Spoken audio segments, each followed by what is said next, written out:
Reports have the iWatch costing several thousands of dollars, if you can even believe that. Motorola releases the development kit for its modular project-ara, and you can now find the HTC One M8 almost everywhere. I'm Jaime Rivera, and can you imagine a modular Thursday where you could just skip the whole day and go directly to the night, enjoy the night, and then skip directly to Friday? This is Pocketnow Daily.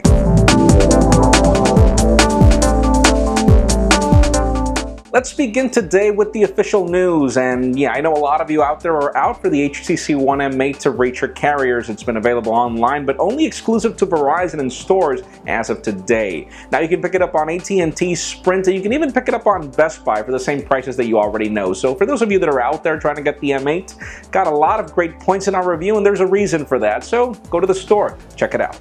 Now let's talk about Apple. We've got a lot of segments that include that. First of all, starting with the iPad, as we've got some very interesting predictions as to what to expect for the next generation tablet. Apparently Apple will keep the same designs that we already have, which is what we expected. We have a new A8 chip, which we still don't know exactly what it'll do better than the A7, but then again, we also have the fact that apparently this iPad will finally bring Touch ID, and for those of you that are waiting for the 12.9-inch iPad, apparently that will have to wait until next year, and apparently these iPads will be ready in early Q3, which is interesting since we were expecting these in spring, as they always did, and if not in the fall, but hey, earlier is better or later is not.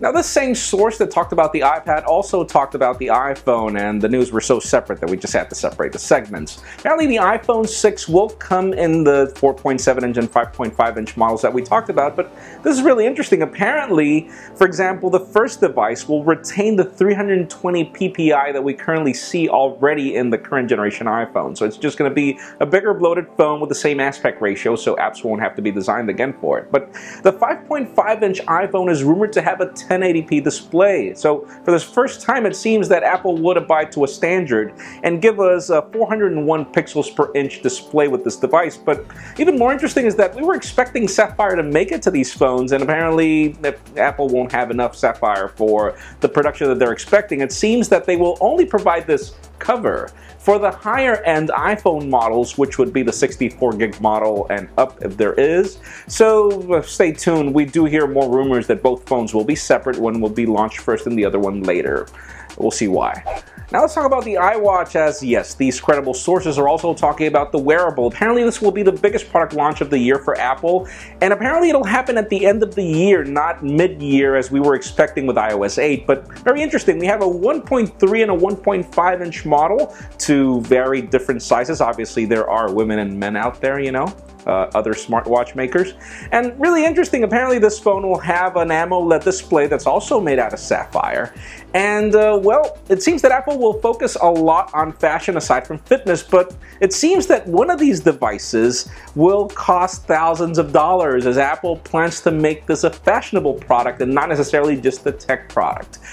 We really don't understand how Apple plans to sell a gadget and compare it to anything that actually is worth $1,000 out there that's been out there for decades, almost centuries. You know what companies I'm talking about. But still, if Apple feels that this is the best way to differentiate its product, it would be very interesting. Links in the description for more rumors on everything you can expect from this iWatch. And finally, for the very interesting news of the day, Motorola has just made two announcements. Number one, they have a new President and COO, Rick Osterloh. Links in the description for full details on him. He's been working with Motorola for a while, and well, this is happening before the transition to Lenovo, which is even more interesting. But aside from that, the company has also launched the product development kit for project-ara.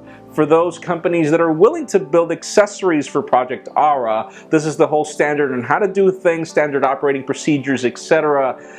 Really interesting, as this phone is not appealing at all. But hey, they plan to do modular this way, but that leads me to the question of the day. I mean, look at the links in the description, look at the designs and tell us, do you like project-ara? Do you like the concept? Because, you know, in my particular case, I'm so used to buying smartphones all the time that I don't think I want to keep the same ugly phone for 5 years just because I can swap the camera. It's a cool feature, but it'll depend on the prices of the accessories. Leave us a comment down below. What do you think?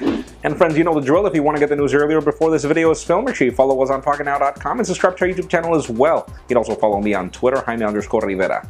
Please give this video a thumbs up if you liked what you saw. I am Jaime Rivera. Thank you very much for watching. We will see you tomorrow.